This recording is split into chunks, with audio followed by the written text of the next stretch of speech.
Everyone can hear me. So just to tell you a little bit about me, I am Tangie Seals, and I am a business and branding coach for female entrepreneurs, which most of you already know. And I just wanted to host this free Tangie's Tips Tuesdays to give y'all some free advice on how to start your businesses. Some of you guys have already submitted your questions for me to me, and so I already have just a short slide deck prepared. And then I recently just got a few questions in from a few of you guys, so I will go over those too. So let's just go ahead and get started. I'm going to share my screen. And if you are unable to see it, just let me know.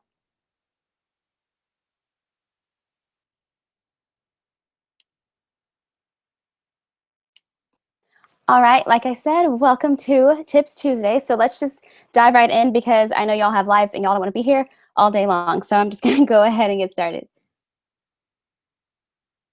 So the first question is, how do I start a business? And I feel like this is like a really simple and obvious question, but it's really difficult to answer. And so I just want to start with this first because I think a lot of you want to know, how the hell do I get started? So what I tell all of my clients is to start with your big goal. So if your big goal is to become a fitness coach, you know that you want to make 15 grand per month. That's great. That's fine. Woohoo. Put it up on your vision board and keep that in mind. But don't just say, every day, okay, I'm working toward making 15K. You want to chill out and calm down and reel it all back in. And you want to set smaller, doable goals. So a doable goal would be, okay, well, I want to determine who my ideal client is by Friday. So that's something that's going to get you toward that 15K per month, but it's something tiny and it's doable and you can achieve that tomorrow if you want it to. So set small, actionable, doable goals. Another doable goal would be to purchase your domain. So decide what you want to name your business and go ahead and go to GoDaddy, go to Google Domains and purchase your domain and sign up with your host.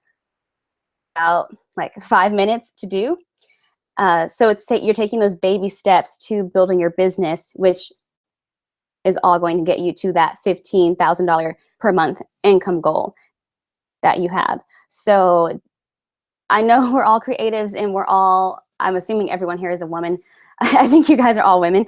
And as women, we have a lot of things going on. We have a lot of ideas and we tend to be really creative and we are visionaries. And I think that's great. And we have all these money-making ideas, but you just want to take little baby steps and accomplish one thing at a time. It's always best to focus. I was talking to someone earlier today about an article that I read about Bill Gates and Warren Buffett in a meeting, a dinner party, I think, that they both attended. And could you imagine being at a dinner party with Bill Gates and Warren Buffett, two of the most successful bazillionaires of all time? And someone asked them both, what's your secret to success? And both men had the exact same answer. They said that their secret to success was focusing on one thing at a time. And that's kind of the opposite of what most of us, creative, artsy people tend to do. We want to do 87 things at a time. But again, if these two super duper bazillionaires say, I became a super duper bazillionaire by focusing on one thing at a time, then damn it, you need to focus on one thing at a time. So have your big goal in mind, and from there, take a few steps back and set that will help you.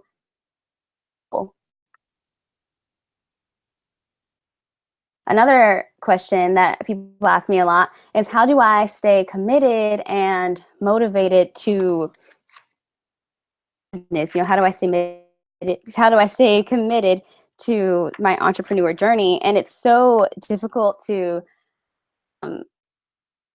things that I do to stay committed to, I guess you could say, is creating a vision board. And a vision board is nice because it's where you can put all of those big goals. So you can write a cute little check that says, $15,000, or you can put a picture of or whatever that you want to drive, or a picture of Bali because that's where you want to vacation. So you're keeping all of those things in mind. You're reminding yourself every single day of your why. It's like, oh my God, I don't want to get out of bed. Oh my God, I didn't book a client last week, and you're super stressed out. You can look at your vision board to snap you out of that rut and remind you of why you started doing this. Another thing that I enjoy doing is journaling. And I like to wake up every single morning, and in a journal, I write down, I call them, I do gratitudes and trinities. So a gratitude is kind of obvious. You're writing down the things that you're grateful for. So I like to do it 3 times. So I include 3 gratitudes, and it doesn't have to be anything. And sure, it can just be, that I'm grateful for the birds chirping.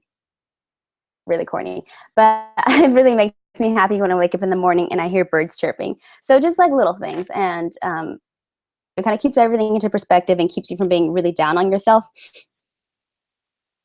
Is I will write down 1 gratitude. I write down my brag or my breakthrough, my intention for the day. So the I'm bragging on myself because I signed 2 clients last week. That's a major accomplishment. That's a breakthrough. And I think it's important to, pat yourself on the back whenever you accomplish something. And then I followed up by setting my intention. So my intention for the day could be just to kind of maintain a clear channel and a high vibration and stay focused on all of my work. So everything that I do throughout the day is going to ensure that I maintain like a really high vibration so that I'm really productive in the work that I'm doing.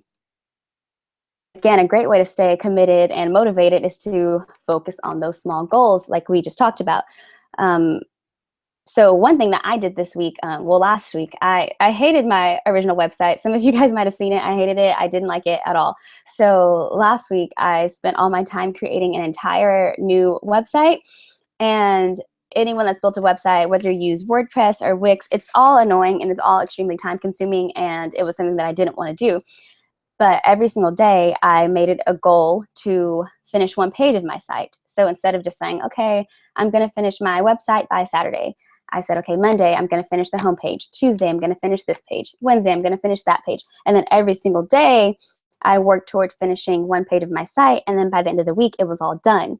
And reward yourself. So I had those little small goals, and each day I accomplished my small goals, which led to me accomplishing my big goal, which was creating my new website.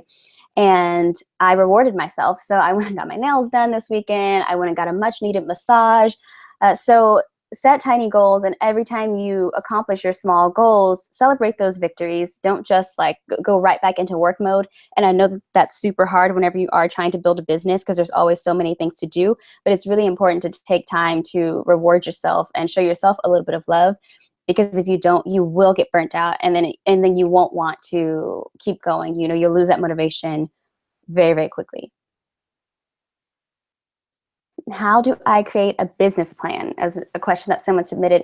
And this is, honestly, y'all, we could talk about this for 26 hours, and nobody wants to talk about business plans for 26 hours. So I just wanted to hone in on what I feel the most important parts for most of what we do. Most of the women here are creatives. We're all in like kind of creative fields, makeup artists, hairstylists, bloggers, vloggers, coaches, consultants. So we're kind of in this creative space.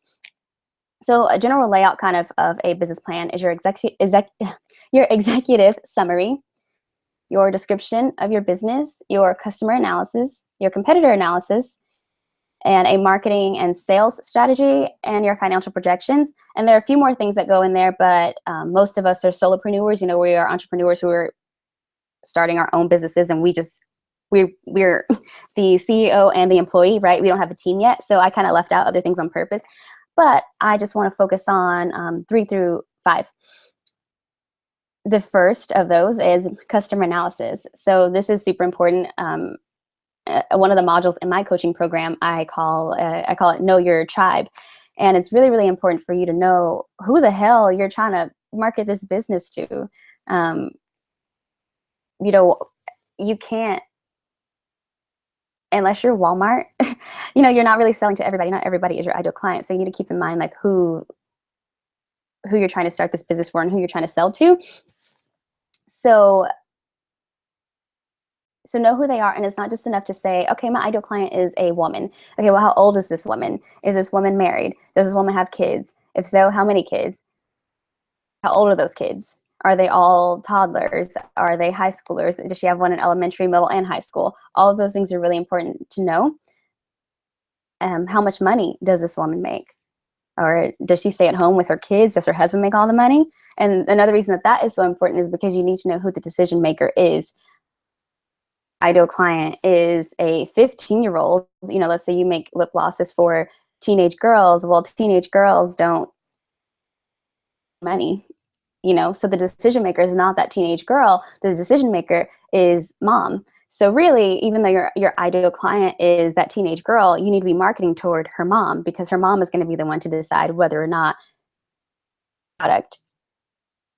And then your competitor analysis is another important thing, especially for people in this, because again, if you are a blogger, a vlogger, a makeup artist, anyone in the beauty industry for sure, you are in a really, really saturated market in a way, but don't let that discourage you from going for it anyway, because you still can. But it's really important to know who your competitors are, mainly because it can save you a lot of time and headache. I know a lot of people kind of skip this step because they feel like, okay, if I go look at a competitor and you know, I have 500 Instagram followers and this person has 500,000, then you know, you might feel like insecure or discouraged.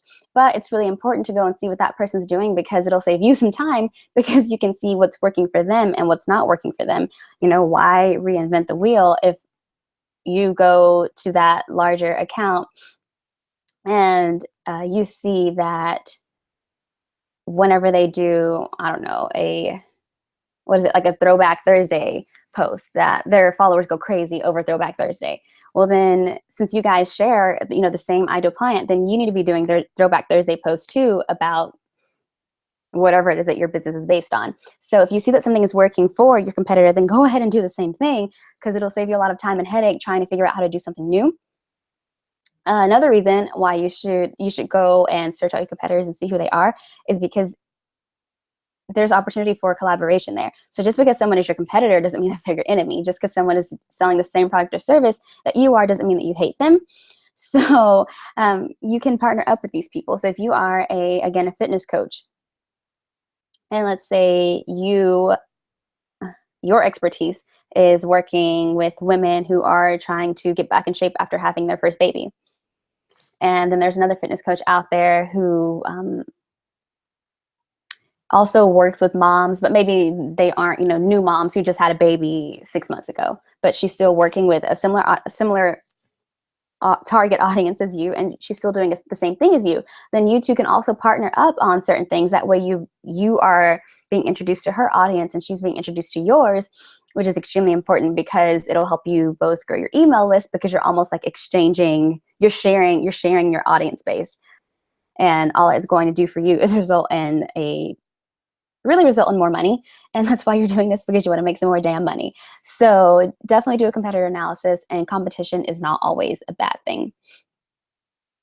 The third of the three that I feel are most important, build your community. And I put this in like italics here, because it's not, if you go look at, you know, if you go to the smallbusinessassociation.org and look at a business plan template, this step is not going to be in there. But again, this is very, very important for people who are beauty people and the like, because if you don't have a community of people, then you basically don't have a business. And what I'm saying is, if you don't have an email list, you don't have a crew, you don't have a crew of people who are on your email list who you can talk to every single day, who you can reach out to every single day, then you don't have a business. So you really need to first know who your tribe is. So go do lots of research on who your ideal client is, do your customer analysis, and then you want to get started on building your community so that you're always in contact with these people. And if you guys want, I can do a more extensive training on, you know, growing your community and having an email list, because an email list is definitely where money is at. You're more likely to sell something to people who are on your email list because they've already opted in, because you know that they're interested. So you're more likely to sell to people who are on your email list than you are to cold sell to a complete stranger. Great thing about people being on your email list is they'll buy from you one time, and then once they buy from you, it's more likely that they are going to buy from you again. So again, you really just want to have this crew of people who love you, and they love everything that you put out there, because it's going to be kind of like a honeypot for you once you start to put your product or your service out there to the market. How do I figure out how to price my product or service? And this is another like question, and there's not really much of a like direct answer. So I just want to take it back to basics. So once you figure out whatever your income goal is, let's see. So you want to determine how much money you need to quit your job, because I'm assuming most of you who are here have already quit your jobs because they're boring, and you're ready to start building your own business, or you hate your damn boss and you are plotting your escape plan on how to leave your job. So you want to know how much money you need to earn to quit your job. Please don't go in and like out and walk out tomorrow without having a plan, or without having a plan how to replace that income that you're going to lose if you curse your boss out and just quit. So make a plan, or set your income goals, and know how much you will need to quit your job, and how much money you're going to need to live and be comfortable, pay your bills and keep your lights on and keep food in the fridge. And then once you know what that goal is, and we're just going to, again, keep it like super baby simple. So let's say you just need $100 per month, which I wish that were the case. But again, we're going to keep it simple. So you just need $100 per month to quit your job and live comfortably. So then you want to figure out what your product or service is. So don't try to sell shoelaces for $500. I don't want your $500 shoelace, but I might buy your $5 shoelace. So be realistic with yourself. Like if it's something that you've created, you know whether or not people need it, you know how much they need it, and be realistic. Yeah, you might want $500 a pop, but it may not actually be worth that. So let's say I sell books and I want to make $100 per month, and I think my books are worth $10. Well, then I need to say, okay, well, if my books are worth $10 and I want to make $100, how many books do I need to sell each month to hit this goal? Well, I need to sell 10 units. And maybe I'll say, okay, well, $10 is a whole lot of money for a book. I don't think anyone's going to pay $10 to buy my book. Or no, I'm sorry. Let's say that, I don't think I'm going to be able to get 10 people to buy my book. Then I say, okay, well, if I can't get 10 people to buy my book, how many people can I get? Okay, I can get 5. All right, well, if 5 people are going to buy my book every single month, how much do I need to sell that book for in order to still hit my $100 income goal? And you need to double the price, of your book. Your book needs to be selling for $20 each if you're only going to sell 5. And I'm not saying, okay, well, go out there and just double the price of your offering, because if your offering isn't worth it, it's going to rush to buy it. But what you can do is add value to your offering. So I can say, okay, well, I'm going to add 4 extra chapters on A, B, and C, and my audience is really going to love it, and it's going to inspire them and help them so much that I can go ahead and raise that price an extra $10. And if you do that, then that's okay. And then you'll have, your $20 book that you only need to sell 5 units of to meet your income goal. So if you don't think that you can sell however many units you need to sell to reach your goal, then it's okay to raise your price, but make sure that you are compensating for that price increase. Make sure that you're adding so much value that it's worth every extra dollar that your clients will have to, or that your customers will have to spend if they buy your product at that higher price. Podcasting versus YouTube. I've had this conversation probably like 4 times so far this week. So someone asked, should I promote myself and my business on YouTube, or, are podcasts kind of the future move? And podcasts definitely are the future move. I've read articles saying that soon cars are going to be like manufactured to where they will play, your podcast. So it's kind of going to be a really big competition to traditional radio, because we'll be able to listen to the podcast that we want to hear. However, I still think both options are great. Both options are amazing, but I still think that YouTube trumps. And the only reason that I say that is because there's so much power in seeing a person's face. The best way to do business, the best way to get clients, the best way to sell anything really is to do it face to face. If you were to go to a conference and talk to 10 people and you want 10 people to buy your book, chance of getting those 10 people to buy your book, if you're able to tell them about your book face to face, then you will trying to sell your book on social media, because there's so much power in seeing someone's face and speaking to them face to face. So YouTube, since you can't be, in person with someone, video is really the next best thing. They're able to hear your voice, they're able to see your face, they're able to get a feel for your personality and get to know you. And I know you're saying, okay, but Tangie, on podcasts, they can hear my voice and they get a feel for my personality also. And that's true. So definitely the podcast is not a bad idea at all. But YouTube is still always going to trump, because you can see a person's face. So definitely go for YouTube. Another thing that's like another good thing to do is just to do both of them. So a friend of mine, she has a YouTube channel and she's getting ready to start a podcast.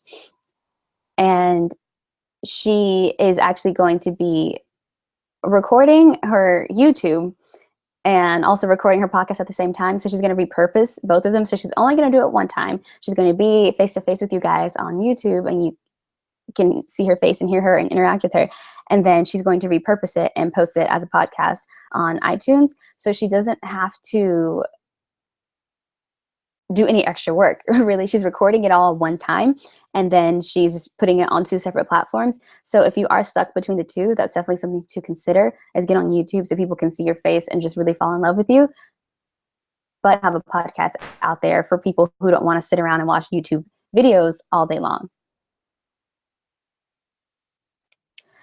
Another question someone sent in was, should I use my personal page to promote my business, or should I use my business page on Facebook to promote my business? And hands down, your business page, 100%. And it's kind of annoying. Facebook's amazing because they know so much about everyone and they're great to use as a marketing tool. But Facebook is such a pain in the ass sometimes, because your personal post will get so much attention and Facebook will promote your personal post a lot. And once you create a business page, they won't really put anything out there on anyone's newsfeed unless you pay for it. And that's super annoying because it's really hard to grow a business account on Facebook for free.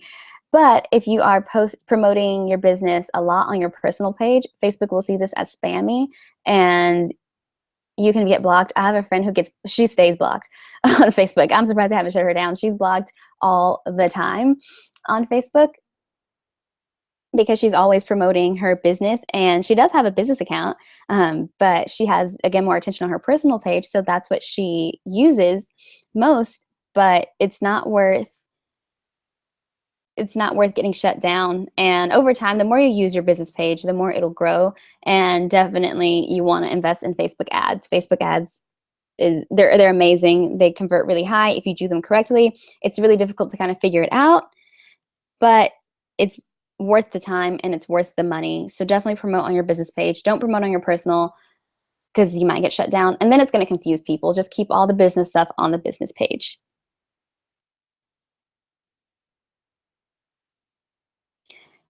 So how do I grow my social media and become an influencer? A lot of you guys submitted this question. And so with this, first you need to determine why.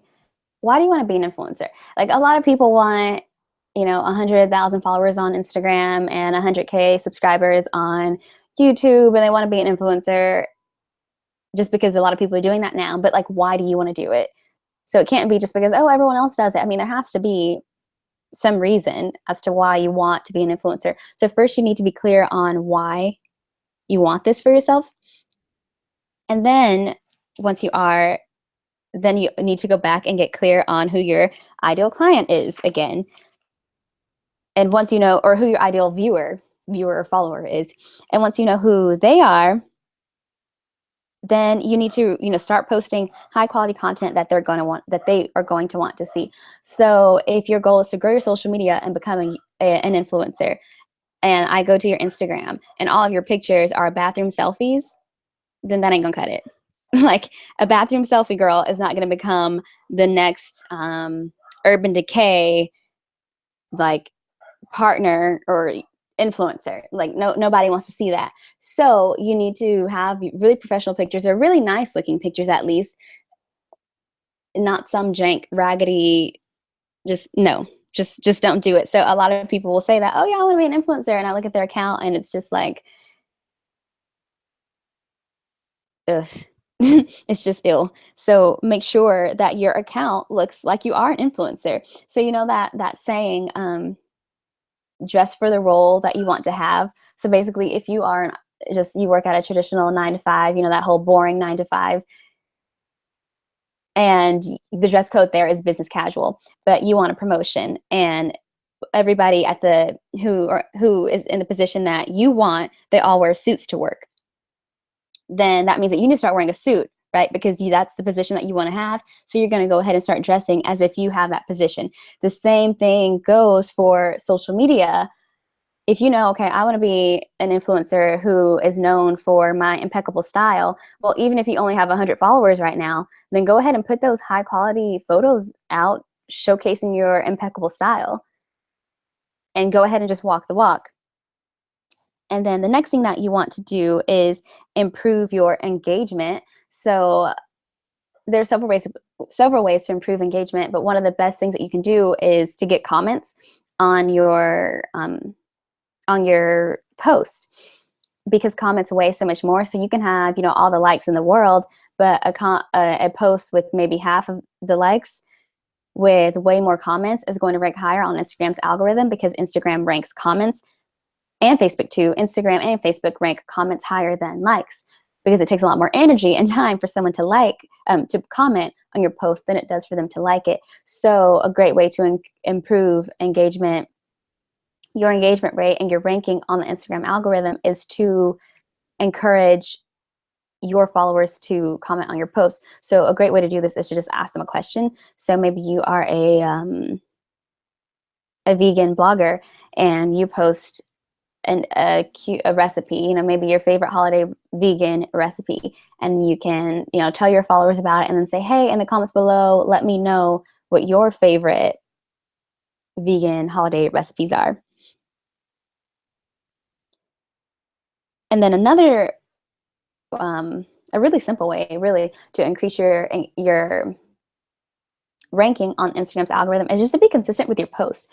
I spoke to someone earlier today, and she was saying how she wanted to become an influencer, and I don't know I'm trying to think. So her last post was 5 weeks ago. So the last time she posted to Instagram was over a month ago. And she's like, yeah, I want to become a social media influencer. Well, girl, you ain't gonna become a social media influencer if you aren't on social media. So you need to be on social media pretty much every day if your goal is to become an influencer. So make sure that you're posting consistently, because Instagram at the end of the day is still an app. And all creators of any app, they want people to use their app.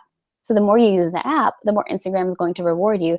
So make sure that you're being consistent in your post on Instagram, but that doesn't mean be annoying. So don't post 87 times. Nobody wants to see that. Save that for your story if you want to post 9 million times a day. And I actually just had a few other questions come through to my email. So let me go ahead and read through those and answer those. And if you guys have any more questions, you can put them in the chat. So one question is, how do I generate leads for my business?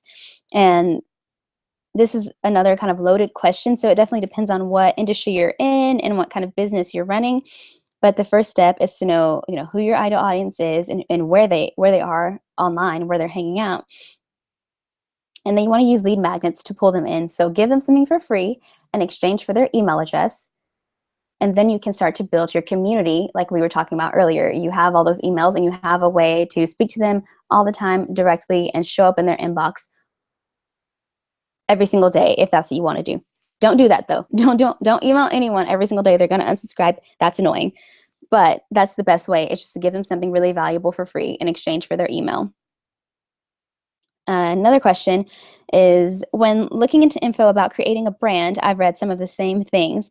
I know I have to create a similar presence on all platforms and have a product or talent, but what comes after that?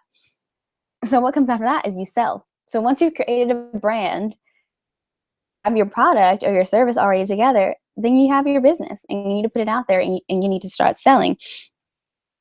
And that's pretty much it. So whoever submitted this question, if you have your branding already together and you're really just killing it on your social media game, and you've already created your product or you've already created your service, then girl, you need to get people to give you money now, because now you're ready. And I know sometimes that can be kind of confusing because we spend so much time, and so much time and energy investing and growing our business, and then we get to this point and we're like, okay, now what? Now what? And then it's like, all right, babe, you did it. You did it. Congratulations. Get out there and start selling. And another question, I'm working toward becoming an influencer. I have a YouTube channel and I would like to revamp it. I have a YouTube channel and I would like to revamp it, but I don't feel like I'm getting much engagement. Should I revamp my current channel since I do have a following, or should I create a new channel? Definitely 100% revamp your current channel. Wherever you already have followers, even on Instagram or Twitter, it's always best to work with the account that you have as opposed to trying to create a new one, because then you have to build that following all over again. So anyone who's considering, okay, should I, create a separate account for my business or keep the one that I have, definitely try to keep the one that you have if you can make it work. Because it's just hard. It's hard to grow an account. So especially for anyone that's over 1,000, it's hard to get that first 1,000 followers. I think that was my biggest Instagram milestone, was getting that first 1K. So if you already have people following you somewhere, see if you can just like get rid of old content that doesn't make sense, get rid of everything that doesn't really mesh well. So I don't know, maybe you started a channel about gardening and now you want to have a channel about, I don't know, fixing cars. Well, then start deleting that gardening content and then just post more videos about fixing cars if that's what you're trying to do. As opposed to just starting a whole different account where you're talking about fixing cars and you're having to get new followers. And what'll happen though is the people who are there because they want to hear about gardening techniques, they're going to unsubscribe. But not all of them, honestly, because I am subscribed to YouTube channels where the person clearly went into a different direction and I just still haven't taken that energy to click the button to unsubscribe. So many of them may stay there, but some of them may go, and that's fine, because those auto people, those car people will start to come. But some of the gardening people may also have an interest in cars and they may stick around. So just work with what you have and just revamp it. Don't start fresh. And I'm passionate, it's also about YouTube. I am passionate about 3 things. Should I limit my channel to one passion or all 3? And this just depends on how closely related the topics are. So if you, okay, if you're passionate about gardening and you're passionate about fixing cars and you're passionate about doing hair, please don't put all of that into one channel, because there are very few people who are passionate about gardening, fixing cars, and doing hair who are all going to subscribe to your channel and watch your videos. So if that's the case, then yeah, you do just need to pick one and run with it. And then another thing to consider though, if it's like, okay, hair, nails, and makeup, then that's definitely something that you can just include all in one. So really just like think about whatever it is that you are passionate about, and if they all mesh up, then you can definitely combine them into one. But if they're very, very different, then just keep them separate, or really just choose one. So I'm going to stop sharing my screen now and go back.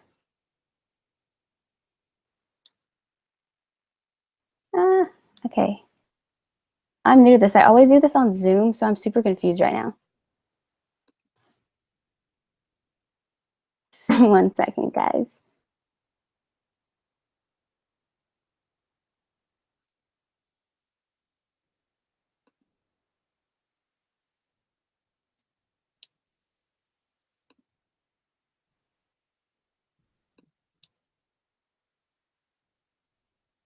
Okay. Okay, now I'm back. So if you guys have any questions, then just go ahead and type them in the chat. I'm trying to see if I can find the chat because I have no idea what I'm doing. Okay, now I'm back. So if you guys have any questions, then just go ahead and type them in the chat. I'm trying to see if I can find the chat because I have no idea what I'm doing. Okay, now I'm back. So if you guys have any questions, then just go ahead and type them in the chat. I'm trying to turn my camera back on, but I don't know if you guys can see me. Okay, now I'm back. So if you guys have any questions, then just go ahead and type them in the chat. Oh no, I'm trying to turn my camera back on. Oh, it's off. I don't know if you guys can see me. I think it's on. Oh no, I'm trying to turn my camera back on. Oh, it's off. I don't know if you guys can see me. I think it's on. Okay, I see another question.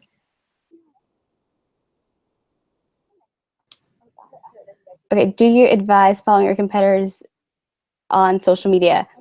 Absolutely. If they are posting content that you want to see and things that you care about, things that inspire you, definitely follow them. Just because, again, that they're your competitor doesn't mean that they're your enemy. Absolutely. If they are posting content that you want to see and things that you care about, things that inspire you, definitely follow them. Just because, again, it's like echoing. This is the weirdest thing.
But I'll hang out for a little bit more. If there's anything that you want me to get to, I'm trying to find the chat box. This is so confusing.